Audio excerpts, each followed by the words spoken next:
দর্শক, দেশ টিভির সংবাদ কর্মীদের উপর হামলার সবশেষ পরিস্থিতি জানাতে সরাসরি যোগ দিচ্ছেন সহকর্মী সাদাত হোসেন নিশাদ। নিশাদ, হামলাকারীদের মাদক ব্যবসায়ীদের শনাক্ত করা গেছে কিনা জানাবেন, পুলিশ কি ব্যবস্থা নিয়েছে?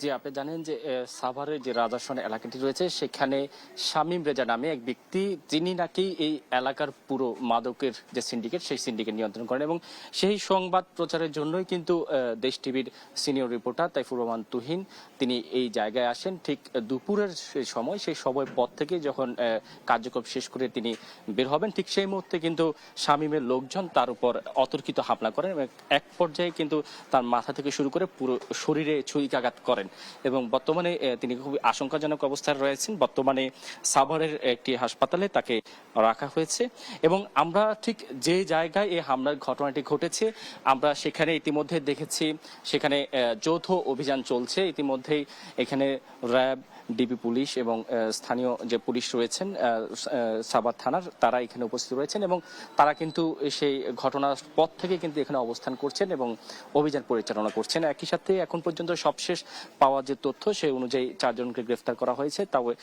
তাদের থেকে মূলত যে মূল আসামি শামীম, তাকে কিন্তু এখন পর্যন্ত গ্রেফতার করা হয়নি এবং তাকে গ্রেফতারের যে প্রক্রিয়া সেই প্রক্রিয়ার সম্পর্কে আমরা যতটুকু জেনেছি এখানকার ডিবি পুলিশ যারা রয়েছে তারা আমাদেরকে জানিয়েছেন গ্রেফতারের প্রক্রিয়া চলছে। মূলত ঠিক এই জায়গাটিতেই সাংবাদিক তাইফুর রহমান তুহিনের উপর হামলা করা হয়। এটি হচ্ছে শামীমের একটি অটোরিকশার গ্যারেজ। এই গ্যারেজটিতে মূলত যারা থাকেন বেশিরভাগই কিন্তু মাদক কারবারিরা থাকেন এবং এইখানেই তার যে সিন্ডিকেট, তার সিন্ডিকেটে কয়েকশো মাদক কারবারি রয়েছে যারা কিনা তার সাথে তার সিন্ডিকেটের সাথে জড়িত এবং তার ভয়ে কিন্তু এই যে এলাকাটি আমরা যদি একটু দেখানোর চেষ্টা করি পুরো এলাকাটি কিন্তু নিস্তব্ধ থাকে।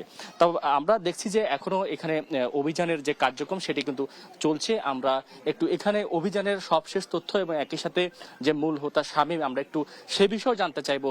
শামীমকে গ্রেপ্তারের ক্ষেত্রে আপনারা কি ব্যবস্থা নিচ্ছেন?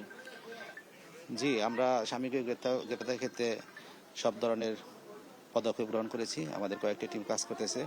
আমরা এখানে ডিবি পুলিশ, সাভার থানা পুলিশ, র্যাব, আমরা যৌথ অভিযান পরিচালনা করতেছি এবং আমরা শর্ট টাইমে আশা করি তাকে গ্রেপ্তার করতে সমর্থ হব।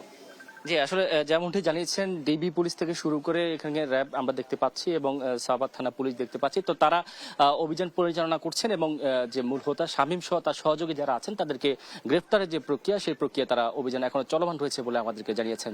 এই ছিল সাভার থেকে আমার কাছে থাকা ঘটনার সবশেষ খবর।